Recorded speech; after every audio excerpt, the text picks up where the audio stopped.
Stephen Curry has carried this Warriors team into the playoffs, and once they arrived, they was hoping that they'd be able to take another shot at the championship. Well, we know how that turned out. The 7th seed is going to the Western Conference Finals. The Lakers' hopes of banner number 18 still alive. Look at this shot here from Klay. This is a shot that I remember watching live and was absolutely furious that he took this shot, and all I could do in that moment was hope that he would make it. But more importantly, look at Steve Kerr's reaction. To say the least, this is not the reaction that you want to see from your coach when you're taking a shot. In fact, the only time I remember Steve Kerr really reacting to a shot like this was back when Steph Curry took this shot against the Clippers and made it. Now look at the way that Draymond Green is smiling here in this clip, and I don't think I've ever seen a man happier. And me personally, I know that when I play ball and I lose a game, I most certainly don't have a smile that big on my face.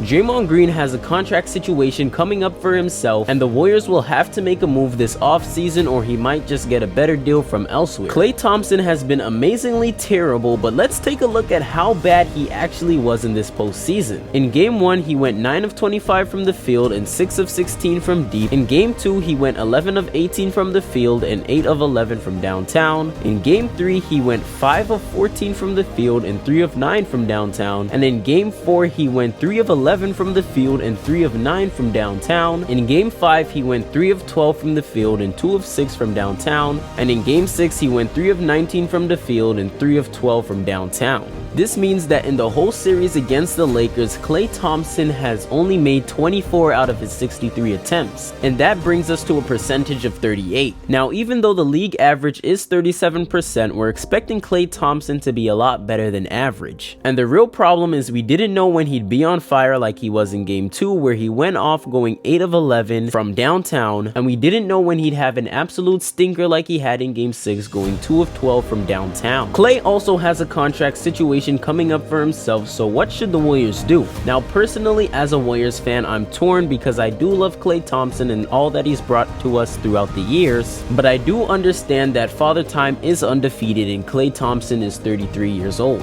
It's not hard to see how Klay Thompson has been slowing down and how inconsistent his style of play is. Jonathan Kuminga has been an amazing player to watch as a Warriors fan this season, from high-flying dunks that he had against the Trailblazers and the Mavericks, as well as flashes of becoming a great three-point shooter against the Toronto Raptors. Kuminga has been great to say the least. But when the postseason came around, Steve Kerr essentially benched him, and he averaged about 6 minutes a night, and most of those minutes came in garbage time. And the reason for this was because that Andrew Wiggins had just came back and Gary Payton was playing more too, so they essentially ate up Kuminga's minutes. However, I think it was a mistake from Steve Kerr not to find a way to put him into one of those lineups, because I would have loved to see the energy that he would have brought to this team. So these are just a few of the problems that the Warriors have to figure out as they head into next season. So with all these problems and situations, what should the Warriors do heading into the next season? Well, let's find out. Oh so fresh, oh so smooth, it's your boy Eli back with the groove. And if you love the NBA and don't want to miss out on any of the news here, make sure that you subscribe so you don't miss a beat.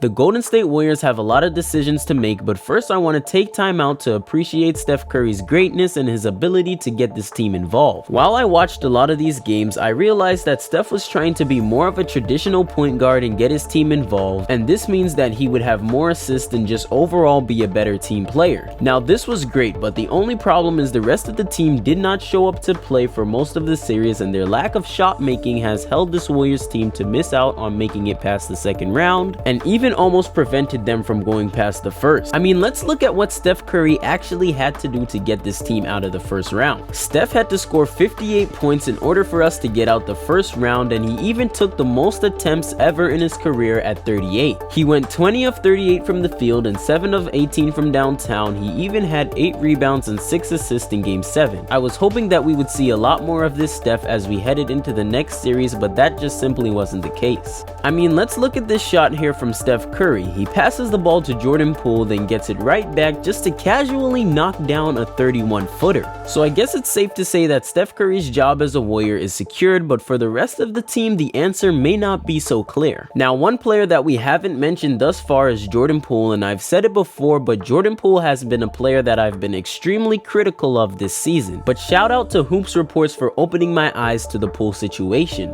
Now, if you don't know what I mean, then I want you to think about this. Imagine you're 6 years old and you love the game of basketball, and you put into your mind that one day you're going to play in the NBA. Now, personally for me, this isn't very hard to do, as when I was 6 to about 11, this actually was my mindset. But thankfully for me, my parents shut down that idea real quick, and I say thankfully because I'm not nearly tall enough to compete with the guys in the league, but if I was, you guys probably would have been watching me on TV.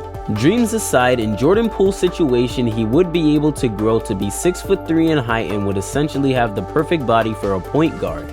Now, we would always hear about Jordan Poole's work ethic and how he'd be the hardest worker in the room, but what we don't realize is that when you've been working so hard for so long on one goal, especially as long as he did, it's really hard to keep going without any real financial benefits. Because as we all know, it is not easy to make the NBA, and it's even harder to get a serious NBA contract where they're willing to pay you about $30 million a year. Now, after working that hard for that long, you kind of start to relax in your mind, thinking that you've made it, and you start to chill and spend some of that money. And I know personally that if I got that kind of money, I'd probably buy a few nice things, maybe a watch, maybe a car, and definitely a house. But my point is, when you're that young and you get that much money, you kind of forget how to act. And in his case, he kind of figured, you know, why not spend $500,000 on Ice Spice, you know? I mean, it makes sense to me, right? Yeah, totally. That's tough.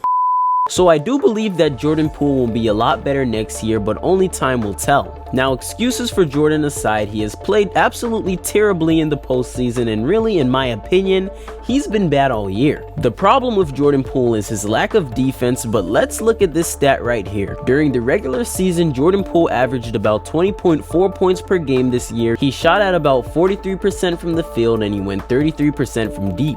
And at first glance, he seems like a good overall player, but his lack of defense has truly been the real problem with his playing. I mean, look at this play right here.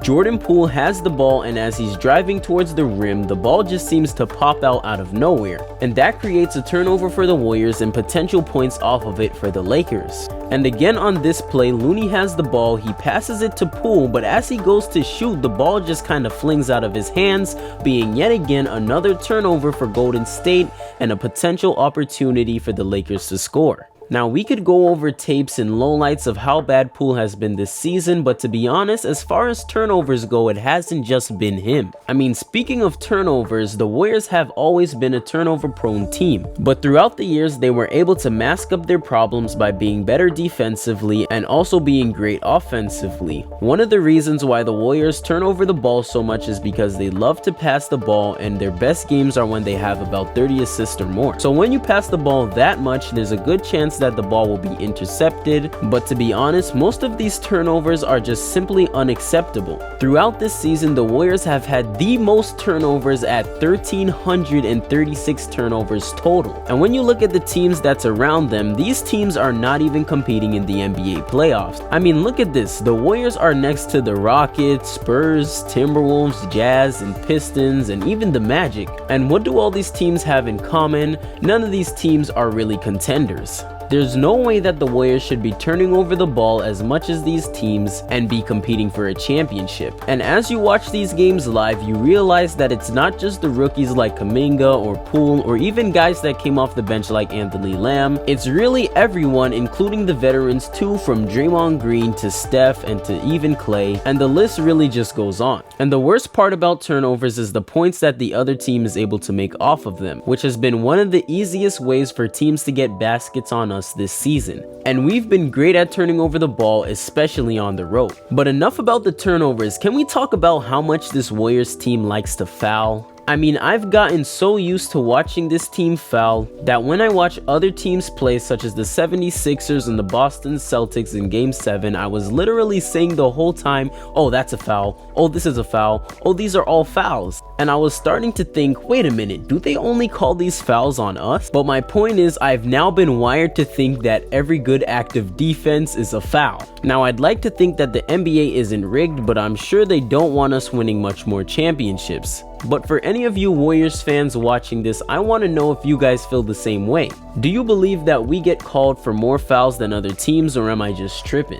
Look at this stat right here. This season, the team with the most personal fouls was in fact not the Warriors, but it was the Pistons. However, the Warriors were third on this list with 1,757 fouls. And once again, most of the teams around them on this list aren't even championship contenders.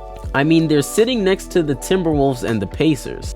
The only other two teams that foul this much and are in the playoffs is the Phoenix Suns and the Brooklyn Nets. So the same way that the turnovers has been killing us this season, it's the exact same thing with the fouls. Now, I truly do believe that the Warriors can just stop one of the two, whether that be the fouls or the turnovers, and they can seriously win another championship. But the question is, who's gonna be on the roster? Now, when we look at the roster, there's all sorts of things that can happen, but one thing that has been circling around is trading Jordan Poole. But since I don't want this video to get too long, we're gonna cover all that and much more in an upcoming video, so make sure you're subscribed for that. But just a quick overview, the Warriors have to look at Bob Myers' contract, Jordan Poole's contract, Klay Thompson's contract, and even Draymond Green's contract. But like I said, we'll go over this and a lot more in one of my upcoming videos. So if you made it to the end, comment Curry down below just so that I know. You guys can follow me on Instagram, Twitter, and even TikTok as well. All my links will be in the description. Like this video, subscribe to the channel, and hit that notification bell if you enjoyed, and do all that good stuff. And until next time, let's light 'em up.